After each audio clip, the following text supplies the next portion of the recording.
apóstolo Paulo nos auxilia com dois tipos de olhares a respeito da igreja. Um olhar pelo lado de fora e um olhar pelo lado de dentro.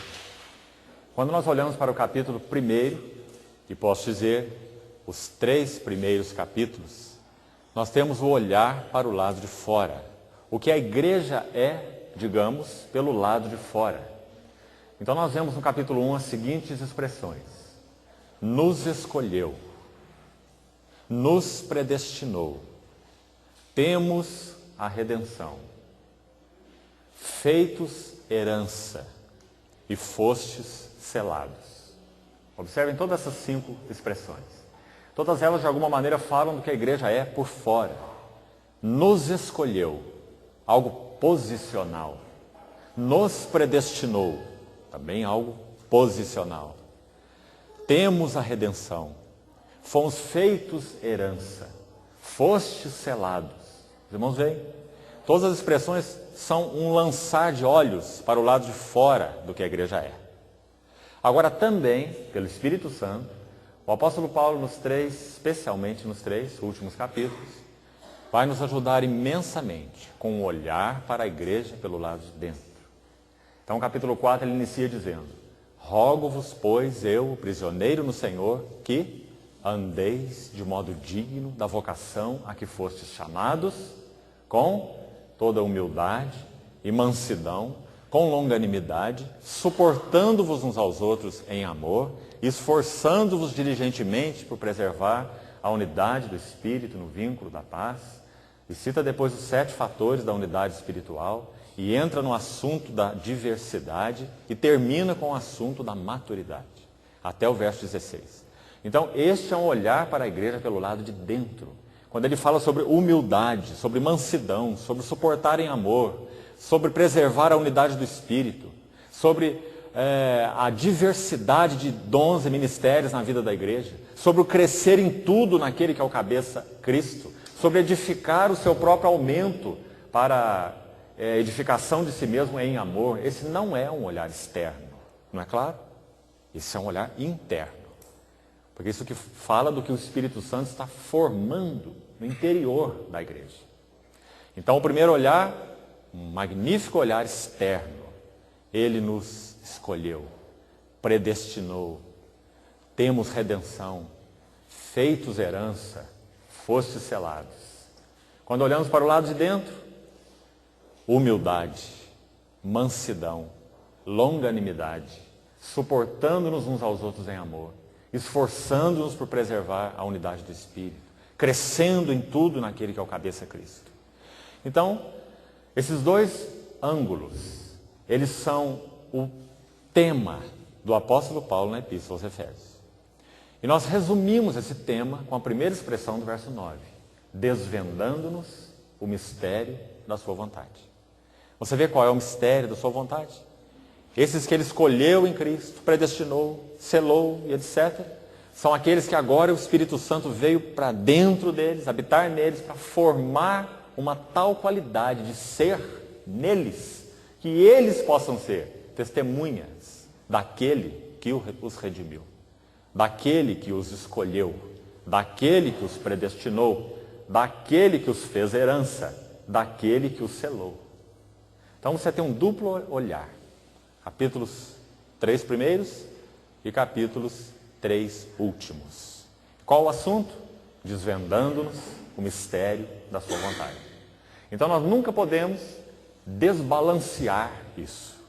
Nós sempre temos que olhar a igreja de forma balanceada. O que ela é como escolhida em Cristo, e o que ela é como tendo Cristo nela. Você vê que esse é o segredo? Lembra que o Senhor disse em João 15? Habitai em mim, e eu habitarei em vós. Você lembra que no capítulo 3, ainda nesse olhar externo, Paulo diz que a igreja está assentada com Cristo nos lugares celestiais. Capítulo 2. Mas quando ele entra no capítulo 4, o assunto não é assentados nos lugares celestiais. Isso fala de posição. Parte do olhar externo, assentados nos lugares celestiais. Mas quando ele vai para o capítulo 4, ele diz, andeis de modo digno da vocação a que foste chamados.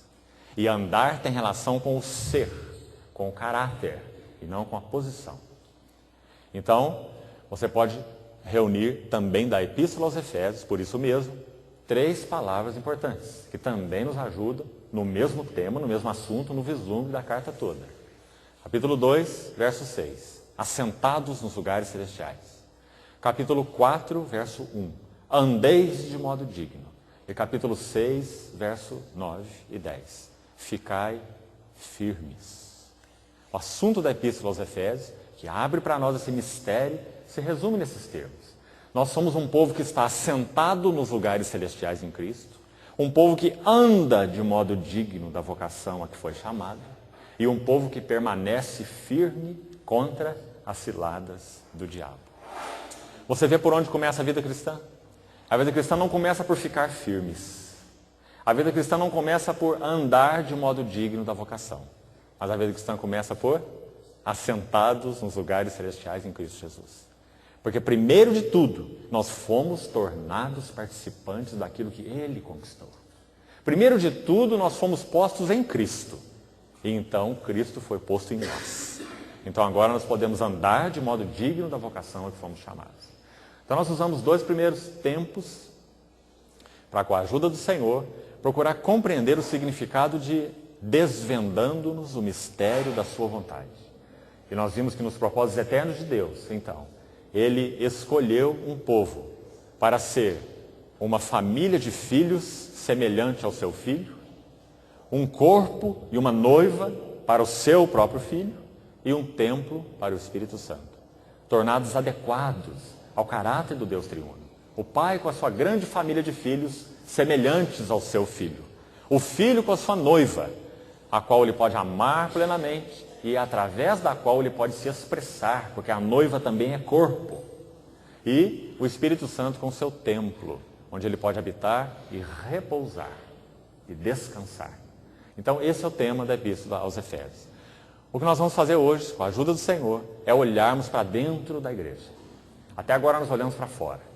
Hoje nós vamos começar a olhar para dentro, a partir do capítulo 4. Então vamos então tomar nossas Bíblias e olharmos um pouquinho dessas expressões que nós já citamos aqui para os irmãos. Capítulo 4. Veja como Paulo inicia essa sessão dessa epístola tão rica nesse assunto de Cristo e da igreja.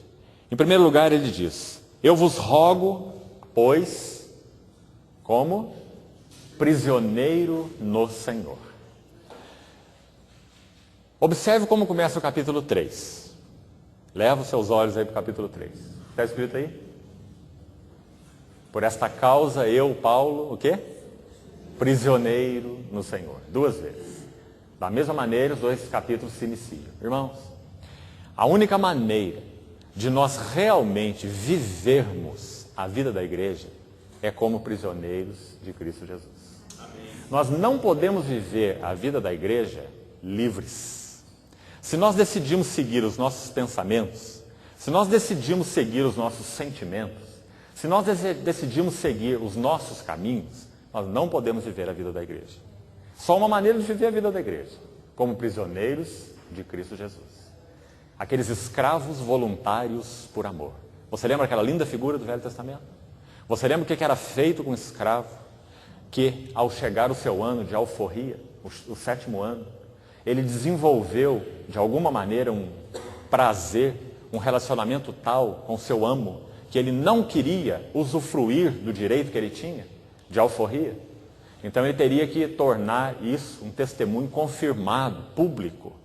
Ele deveria chegar perante os juízes da cidade e dar um testemunho com as seguintes palavras: eu amo o meu Senhor, a minha mulher e os meus filhos. Não quero sair livre. Então, ele era levado diante da porta da casa do seu amo e com a sovela da porta, como que a maçaneta, as suas orelhas eram furadas na sovela da porta. Então, todo escravo que andasse por aquela cidade com orelhas furadas, a mensagem que ele estava dando era clara: eu sou um escravo por amor, voluntário. Então, irmãos, é dessa maneira que a vida da igreja, a única maneira pela qual a vida da igreja pode ser vivida, por aqueles que compreendem que não foram libertados pelo Senhor Jesus, mas tiveram o seu cativeiro trocado. eram cativos de si mesmos, eram cativos do mundo, eram cativos da carne, eram cativos do diabo.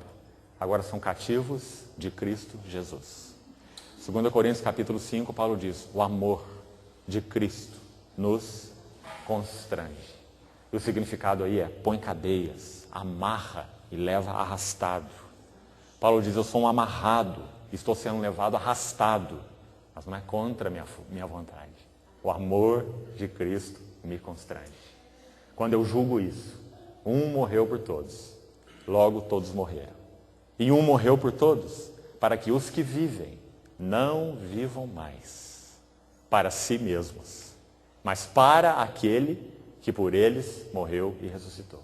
Esse é o tipo de cativeiro que, creio, Paulo quis evidenciar na Epístola aos Efésios, 2 vezes. Eu, Paulo, o prisioneiro de Cristo Jesus. Então, quando ele entra no desenvolvimento desse assunto, ele diz assim, vos rogo que andeis de modo digno da vocação a que foste chamado. Nosso irmão já nos lembrou hoje pela manhã que essa palavra digno, ela tem a ver com harmonia. Andeis de modo digno, ou seja, se a nossa posição é assentado nos lugares celestiais em Cristo, capítulo 2, e o que significa isso? Significa que nós somos os que Ele escolheu. Nós somos os que Ele predestinou. Nós somos os que Ele redimiu. Todas as expressões do capítulo 1. Nós somos aqueles que foram feitos herança. Nós somos aqueles que foram selados.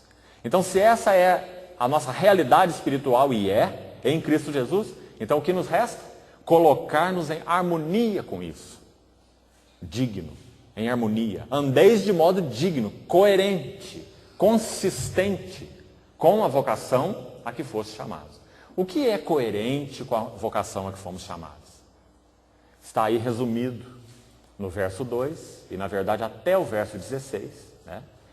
Como a vida e o viver e o andar prático da igreja. Quero colocar 4 palavras para os irmãos para resumir 16 versículos. Os primeiros 16 versículos do capítulo 4.